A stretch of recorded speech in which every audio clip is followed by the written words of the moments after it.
Okay, once again, this is our June issue of the Kansas 4-H Equine webinar series. I am Kelsey Nordyke, your Kansas 4-H program manager for Ag Sciences projects. And I'd like to introduce our speaker today. Our speaker is Kelsey Crabtree. Kelsey is a teaching associate and instructor in the Department of Animal Science at K-State. She's also the horse judging coach and has shown in 4-H and FFA throughout her youth, as well as APHA and AQHA. She was on the 2014 K-State horse judging team and also coached the Colorado State University horse judging team from 2015 to 2017. She predominantly shows paint horses throughout the Midwest and is on the Kansas Paint Horse Association board. She's also a professional ring steward and has worked horse shows for the past 8 years. So Kelsey comes to us with lots of horse show knowledge, and we're excited for her to share with us this evening. With that, I'm going to go ahead and turn it over to Kelsey. Great, thank you so much. So hopefully my years of experience, good and bad, will give all of you some tips and tricks to prepare for your 4-H horse show. And I spent so many of my summers throughout my youth years getting ready for my county fair, moving on, districts and state fair and things like that. And it seemed like, that was always a huge thing for me, right? And throughout the summer, and I actually just saw today that we're already creeping up on county fairs and that they are already asking for entries for your 4-H project. So this comes at a good time, and hopefully you all will gain some knowledge. So I am going to share my screen here, and hopefully this comes up. Give me just a second here.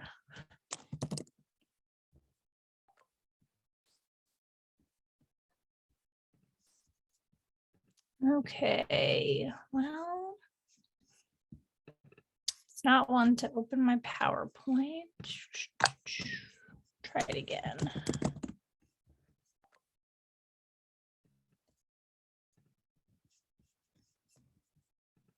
Okay, let's try this. Okay, there we go. So like Kelsey said, my name is also Kelsey. I work in the animal science department at Kansas State University. I have a pretty extensive show background as well. And I still show to this day. And I'm very involved with the paint horse industry and the paint horse club here in Kansas. I do a lot of ring stewarding and working shows as well throughout kind of the Midwest. I actually just got back from working a big quarter horse show in Nebraska. So I do that throughout the year as well. And hopefully, like I said, we're going to get some great tips and tricks for how to prepare for your 4-H horse show. And I'll cover a variety of different topics, and I hope to have some great questions at the end here. So the first kind of topic I want to cover is maybe to me the most important, is when you're doing your fair entries, whether that's your county fair, your state fair, whatever, is understanding the classes that you're entering in, how those classes work, the requirements, what the judges are looking for, and then even further into that, what the rules are for each one of these classes. I did reference Dr. Teresa Douthit did a really great presentation in your last webinar series over a lot of the different classes and the different rules. And she really did a wonderful job going through each one of these classes and kind of what those requirements are. So my first tip for, preparing, whether, you're going to your county fair or maybe an open show or anything like that, is understanding the classes that you want to show in, right?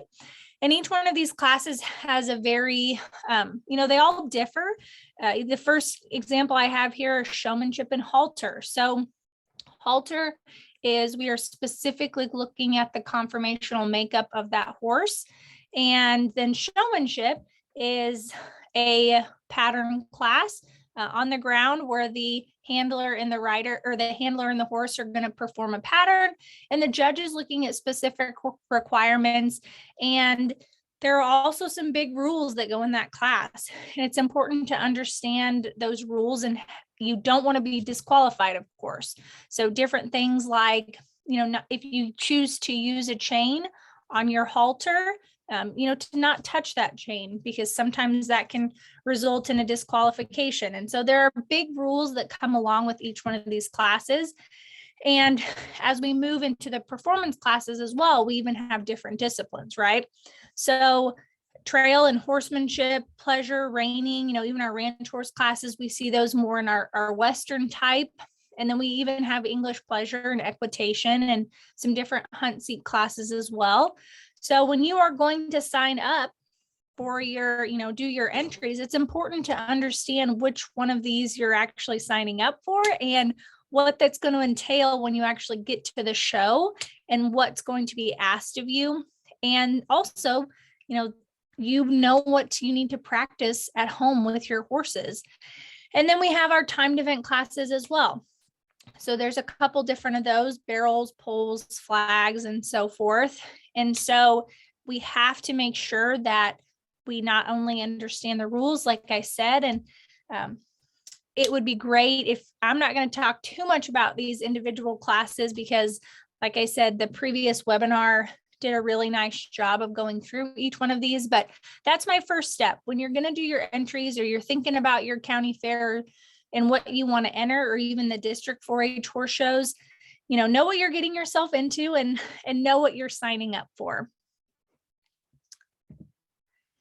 And the next part of this is, maybe for some of you, the 4-H horse project is brand new. Maybe this is the first year that you've done it, or maybe you've done, maybe your kids or you've done this for 10 years. And I truly think that the horse project is one of the hardest. I think showing horses is one of the hardest things that you can do. And so if you have no background in this and you're coming in and, your kids say, I want to do the 4-H horse show this year, it can be extremely overwhelming. So if you are new, if you, don't have as much experience, I have a couple tips for you as well. My first one is, most counties and most areas do have local open shows, saddle club shows, and so forth. So go to one of those, see how those are handled. Usually your 4-H horse show and the different classes are going to be pretty similar. And also get to know some of those other experienced 4-H members. If you have someone that's brand new, chances are there'll at least be a couple senior members that you can go and talk to and kind of figure out what they enter in, the classes and different things like that, how they prepare. Also, most 4-H groups have a 4-H leader for their horse project, and a lot of them will hold horse practice, or at least that's what we called it when I was in 4-H, different practices throughout the year or throughout the summer. So it was a once a week practice where we could get together and practice the different classes. This is also a great experience, not only for your kiddos, but your horses as well. It is not unknown that sometimes horses take a little bit of time to get used to traveling, going to shows. Those are all new experiences for them as well. And so getting them out the best you can and the more you can is also beneficial for them. If you are an experienced member, or if you have kiddos that have shown in the horse project for several years, I also encourage them to not just go to the county fair. Like I said, there are plenty of local saddle clubs, open shows, and different things that are held actually all throughout the year, not just during the summer, but there are a lot of fun shows as well that happen throughout the year. And if any of you ever have questions about that, I'd be happy to kind of pass some of those along to you, but attend those the best, as much as you can. And it gives your kiddos experience. It gives your horses experience as well. And this can really help you or your kids understand what they need to practice at home, and, what are some things that you can work on to get better. And then also, this is a big thing for me because I always forget at least one thing when I go to a horse show, is it allows me to get all of my show clothes ready and all of your equipment ready as well. So I can't count how many times I've gone to a horse show and I forgot my showmanship pants or my spurs or something silly like that that I really need for the show. So going to some practice shows and kind of getting those under your belt before your county fair or your state fair show or so forth, that really helps you get prepared, allows you to get your trailer packed up and so forth. And the last point I want to make for this is, be willing to ask for help. Like I said, it is extremely hard to get into this project if you don't have a horse background. Maybe you haven't shown in 4-H and your kiddos want to come and do this. And there are also a lot of local resources as well that would be more than happy to help your kids that maybe aren't necessarily involved in 4-H, but there are lots of local trainers, lots of local amateurs and so forth that would be happy to help as well. Kind of the other thing that goes along with this is 4-H does offer a lot of different programs like leasing a horse. If you are not able to purchase one yourself or you don't feel comfortable, there are a couple options. And even on top of that, there are also plenty of other things within the horse project that don't just involve the 4-H show. So there are lots of other things as well that you can get your kiddos interested in as well. And one of the best things I believe about the 4-H horse program is that it is a buildable project, right? So it's not like livestock where you take your steer to the fair and that was its one show and then it's done, right? So the 4-H horse project allows you to have the same horse if you choose every single year. So that's a potentially, 10, 8, 9, 10 years of growing with your horse, getting better every single year, and giving you the opportunity to continue to get better and better and better. So now kind of into the actual preparing for the show. I am a huge list maker. I believe that that's how I get by. My mom and I actually have a shared note on our phones of a huge list of everything we need to do before horse shows, and then everything that needs to be packed and so forth. So I strongly suggest making a list, and don't take preparing lightly because your shows are going to creep up on you very, very quickly. And so you really need to start earlier than what you think you do. But when I make a list, getting ready for a horse show, I'm going to write down everything I need and potentially may need. So all of the tack I may need for the classes that I'm doing, all of my all of my horse's equipment that she may need, whether I'm showing in the wintertime and she needs a blanket and so forth, any kind of grooming equipment. So I usually have a big toolbox that I keep that has all my grooming equipment and so forth. Any kind of clothing I may need, whether that's my show clothes, or maybe that's what I'm going to wear in between classes, or maybe it's my wash boots that I wear, when I'm washing my horse's white legs and so forth, any kind of first aid kit. And then, there is a huge list of things that you potentially may need. I always sometimes get caught as I get ready for a show and I realized I haven't washed my show pants from last time. And so I need to get that done. Also, make sure that your clothes fit properly. And I'm sure those of you that have kids, they're always changing sizes and growing. So it's important to kind of try those shirts on and things before the fair and see if you potentially may need to get something altered or so forth. And then also, if they're doing multiple disciplines, if you have one that's showing in the Western, in your Western classes like horsemanship and pleasure, and then if they're showing in the English, because that's a whole, new set of outfit, or if they're showing in the timed events, maybe they want a whole nother outfit for that. So making sure that you have everything you need is a big task, but a great place to start is just writing it all down, going through kind of the day and what you may need. And then of course, all the things that come with your horse as well. At my county fair way back in the day, we would do our county fair or county horse show, and then you would take your horse directly to the horse barn where they would stay then the rest of the week for the county fair.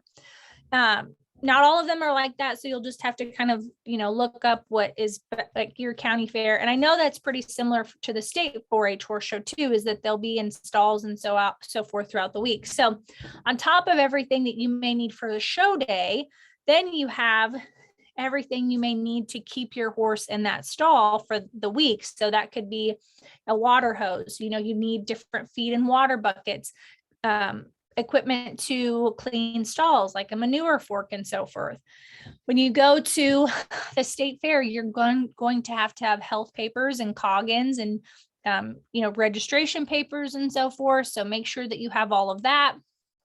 If your county fair is outdoors, sunscreen is going to be a big thing as well, and plenty of water for yourself, your kiddos. We're moving into a very, very hot time of the year. So it's important that we're all staying, as healthy as possible as we can. So this is way before the show. This is something that you can do, a couple weeks in advance if you're a planner like I am, and, start writing down all of these things. And if you think of it, write them down. Even if you may not need it, it's better to have it where you can look at it, maybe review it a couple of different times before you actually start packing.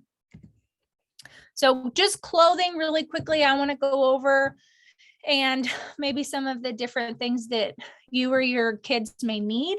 So the Western kind of division, trail, showmanship, halter, Western pleasure, those different kinds of classes. We do have some requirements that kids have to have. So some type of Western hat, a cowboy hat, or protective headgear like a helmet, a long sleeve shirt with a collar, subtype of boots, and then riding jeans or trousers of some sort. And then you kind of have some optional as well. So a vest, jacket, show jacket, a belt, chaps, different things like that. Those are all optional, but it's important that you have at least the required clothing items, or maybe you need multiple.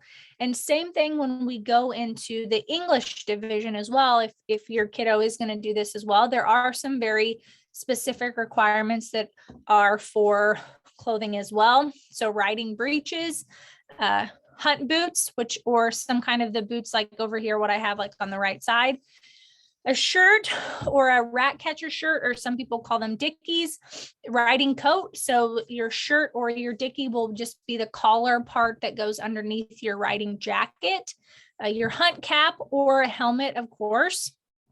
And the hunt cap is what you see over here on the right side as well, or you can wear a helmet. Either one would be fine for this. And then also moving in your ranch events, which I don't have on here, but your ranch events are going to be similar to your Western. So when you're showing in those ranch classes, the requirements are going to be the same. And when we move into the timed events, they are going to be pretty similar as to what Western division was as well, having a long sleeve shirt with the collar, some type of boot, and also the trousers, riding trousers or jeans. This part I think is important. The optional for your timed events would be a Western hat or headgear like a helmet. The important thing with this one is if you choose to wear a hat, which you absolutely can, and if it does come off during your run, you can have a penalty on that. So most will not wear a cowboy hat, or will have some kind of way to tie it on, or a helmet, of course, would buckle underneath your chin. So just make sure that you have the proper attire for whichever event or kind of events you're choosing to do. Or if you're doing all of them, make sure that you have all of the clothes that you need to, so that you can change, or your kiddos can change in between those classes. Okay, now for tack, of course, this includes everything that you're going to need to ride. And that could be, your different saddles, English saddle versus a Western saddle versus, if you have a barrel saddle, all of the bridles that include the reins and the bits and so forth that come along with that, different saddle pads and blankets. If you are showing in the halter or the showmanship, you're going to need some kind of halter, Showmanship does not require a lead with a chain, but that is an option for you. The important part of this is that you need to read the rule book, because there are some prohibited tack. And don't be afraid to ask questions. There's a big kind of excerpt in the rule book about prohibited bits and what you can and cannot use in 4-H. So if you are not sure of what those bits are, or if that's potentially something that you're using, you have to be able to ask those questions, because that can result in a disqualification as well. Now, even more, of course, you're going to need things like different brushes, mane and tail brush. I actually choose to use a lot of a human hairbrush for mane and tail brushes, because I think it pulls out less horsehair, and it's a little bit easier on the horse. And so I just go and buy a cheap human hairbrush from Walmart or whatever for that. Also, body brushes. So I have a soft and hard bristle. I use a soft bristled brush, usually on horses' faces, because it's a lot more gentle. And then a hard bristled brush or a curry comb and things like that to get dirt or mud off, or, something like that. Then, of course, any kind of water buckets, hay bags, different water hoses, and like I said earlier, any kind of stall equipment that you may need if you have to put your horse in a stall. And then, of course, like I said, if you're doing multiple different events in different disciplines, you're going to have multiple different sets of tacks, right? So for the English classes, you have to have an English saddle and an English head stall and setup, versus like the Western, you're going to have a Western saddle, different head stall, and so forth. I also have on this cleaning products for leather and silver. That could be, just some leather cleaner and so forth. But it's really important, I feel like, when you feel like your tack and you yourself look good, chances are you're going to perform the best as well. So I always make sure that I have some extra cleaning products on hand. And then, of course, I do silly things. I drop my leather show halter in the dirt, so I may need to wipe it off really quick. Or maybe it rains that day and you need to wipe off your saddle really before you go into a class. So having some extra things like that is really important.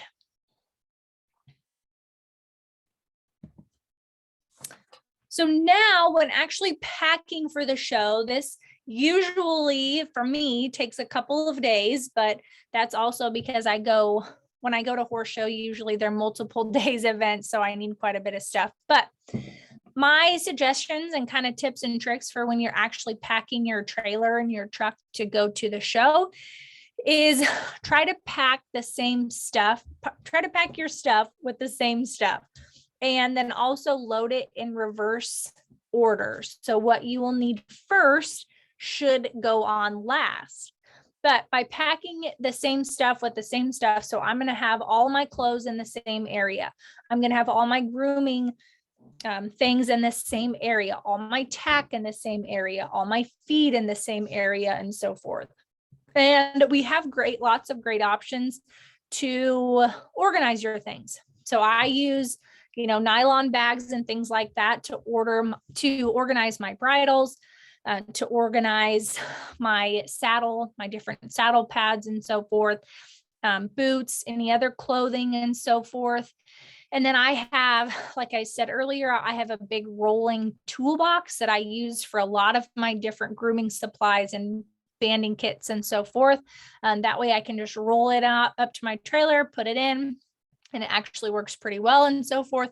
But if you don't want to do something like that, clear plastic containers work really great. That way you're able to label them and you can see from the outside what's actually in the containers. So if you have, a clear container that has all your grooming supplies, fly spray, water, shampoo, conditioner, those different types of things in one container, you can label it easily, see what it is. If you're going to braid or band your horse, clip them with clippers, anything like that, I'm going to put that in the same area so that I have that organized. If you have any kind of wraps, leg wraps, polo wraps, support boots, anything like that, I'm going to put those in the same container and label them so that I have all of those together. And there are also lots of great options for stall organization as well, different clothing racks, hat racks, and so forth. And this is all just to make sure, once again, I'm staying as organized as possible, because once again, when you get in the middle of show day and things are happening super quickly, things are going fast, it can be a little stressful, especially when you can't find something very specific that you need. So sometimes this just takes practice. And like I said, it usually takes me 1 or 2 shows, early in the spring for me to kind of get in my groove and get going. So potentially going to a little practice show, having a good practice run of how your county 4-H show or your state 4-H show might go is a great way to handle this. And then lastly, like I said, do it in reverse order. So the last things I always load in my trailer are what my horse needs immediately. So water buckets, hay bags, a fan, different things like that. I'll load in last so that when I get my horse off the trailer and put her in her stall, those are the first things that I can do. Give her water, especially on a really hot day, of course, get her fan up, or give her hay bag and so forth. So I'm going to put those things on last, and that way they are the first thing that I can grab when I get to the show. Here are just a couple options, just a couple of examples of, different organization tools and different products and so forth. Over on the left-hand side, my left-hand side, these are, just typical halter bags or bridle bags. I have several of these. You can actually get bridle bags that have multiple different hooks in them, so you can hang multiple different bridles in them, or halters and so forth. Then I have a boot bag, clothing bag, a saddle pad bag as well. This is all just to help keep things clean, keep it organized. So that way, when I get to the show, I have everything kind of organized in a bag. Then also on the left-hand side, on the bottom, that's kind of what I would use for like a banding kit. If I am doing something with my horse's tail or their mane, it is very annoying having to walk back and forth between, your little kit that you have. So I usually kind of have a tool belt of some sort that I can strap to myself, and I'll keep all my tools right there. So my bands, my combs, product, anything like that. And I'll just keep that in a little tool belt that I can attach to my waist, and then it's right there. Another thing that I strongly suggest and very much believe in, if you have a horse with white, is to get some kind of green spot remover. So it never fails. I have a mare with one white sock, and she will get it dirty every single time.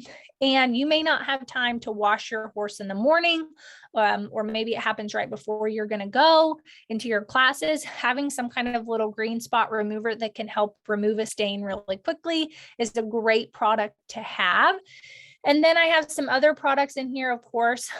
Fly spray, that is huge, especially getting into this time of year, not only for flies, but mosquitoes and other little kind of biting insects as well. That's something I will have multiple bottles of everywhere, and to make sure that I have that covered. And then I also wanted to point out that not all products have to be the expensive horse products. I use a lot of human products as well. So I typically, when I wash manes and tails, if I'm not using some kind of purple shampoo, I'll just use cheap shampoo, and it works. It still does great, still does the same thing. I also love, another thing that I kind of keep in my arsenal that I love is baby wipes.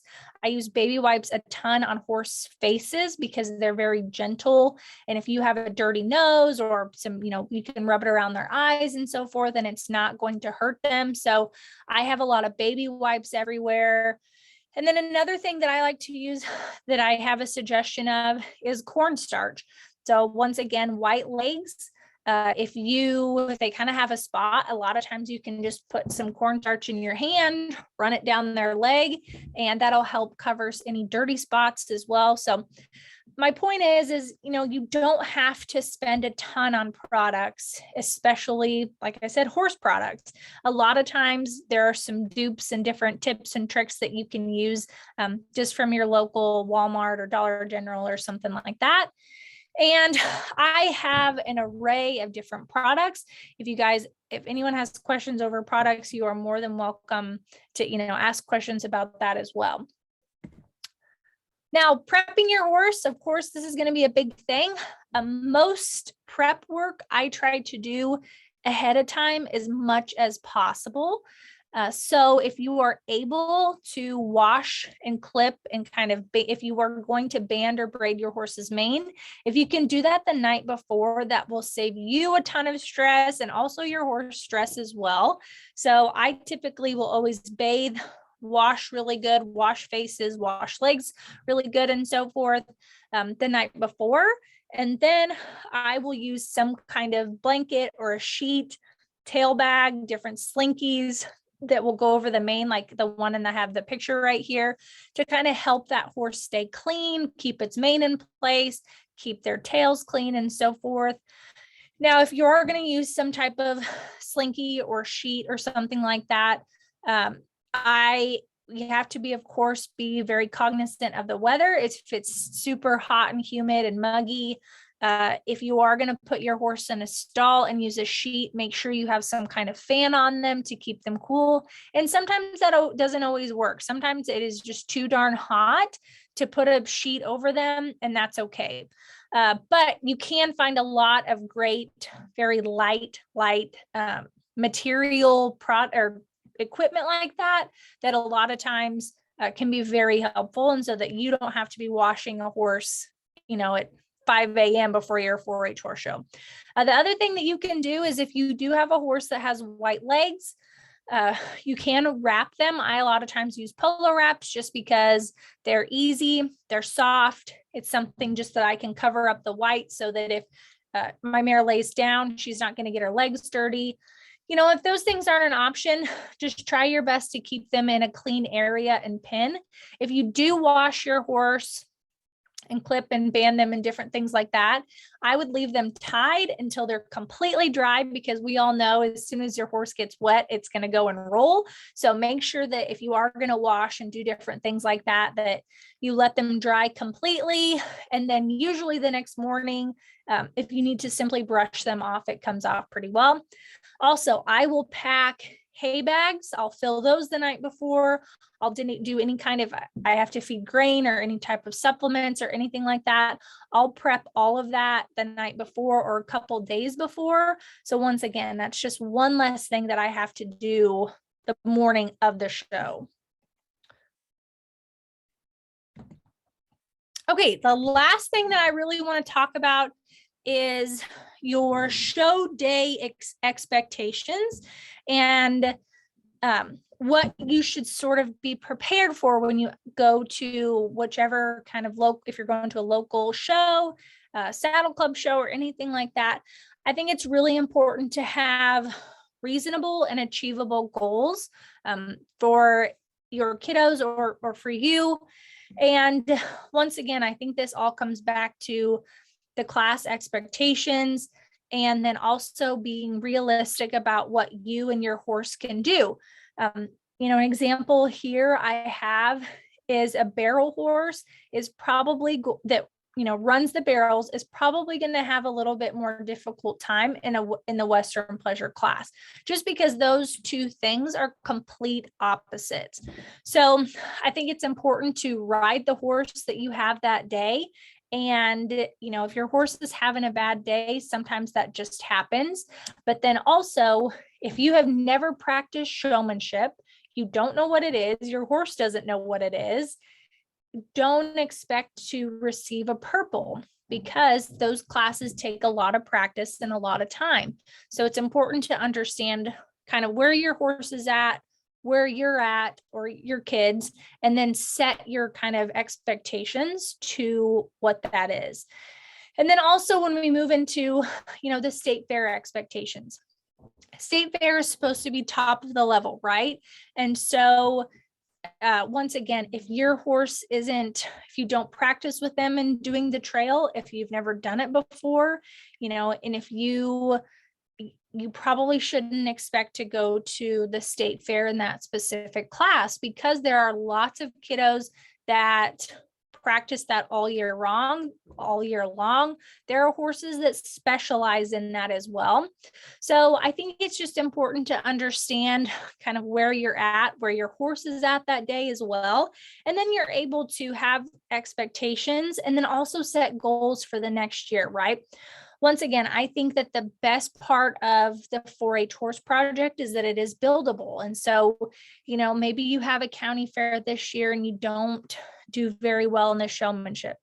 And then next year you come back and you say, I want to win my showmanship class. I want to get grand champion showman, and I want to go to the round robin, right?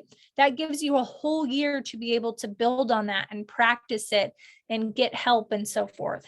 So I think it's important to understand, kind of where I'm going to end with that is, know where you're at, know where your horse is at.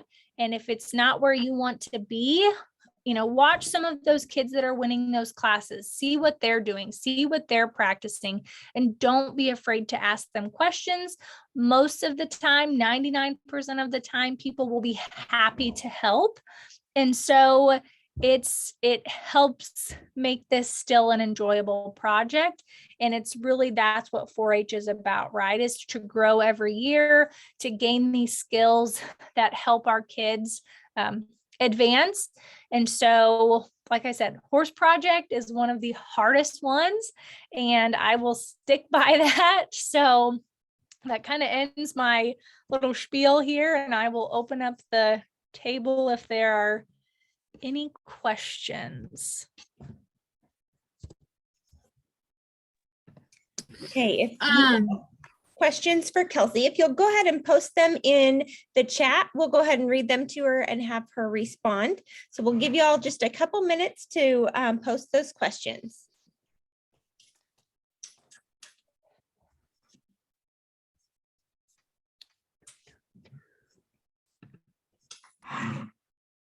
Jack, sit. Ruby.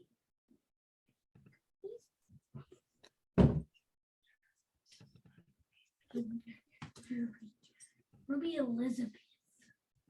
Yeah.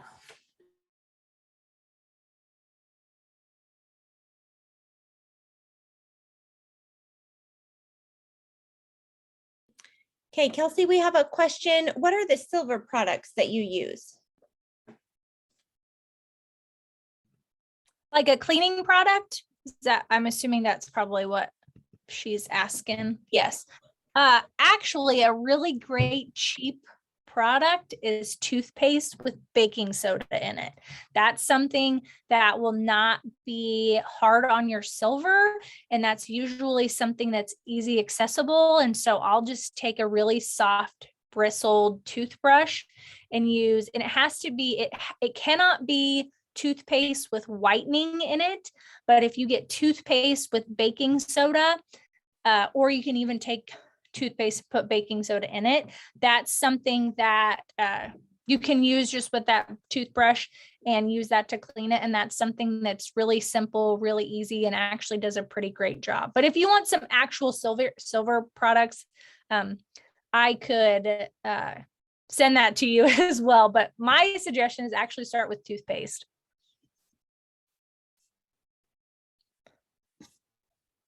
Okay, great. Any other questions for Kelsey this evening? And as we listen or just wait for a few more minutes, I'll remind you all that if you joined late, this will also be posted on the Kansas 4-H website where you found the link to register for tonight's webinar. We also have a survey there that we'd appreciate everyone completing. The survey just helps us to understand what you have learned and what you might be looking for in learning about the horse program and the horse project. And so that helps us to serve you better. So if you all, once you're finished tonight, would go on and complete that survey, that would be awesome. I will be emailing the recording of this as well as the link for the survey to everyone who registered this evening. And we'll keep everything open for just a couple more minutes for any other questions.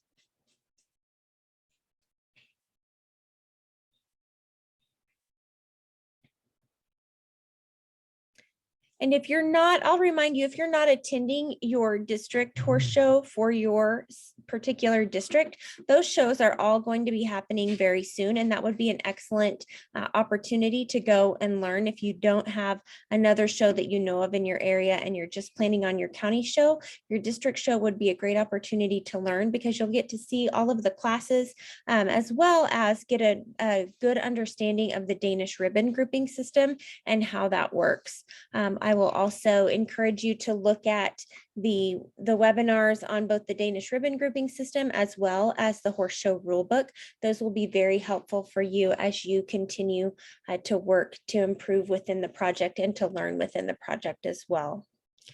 And Kelsey, it looks like we don't have any more questions coming in. So I want to thank you for sharing with us this evening.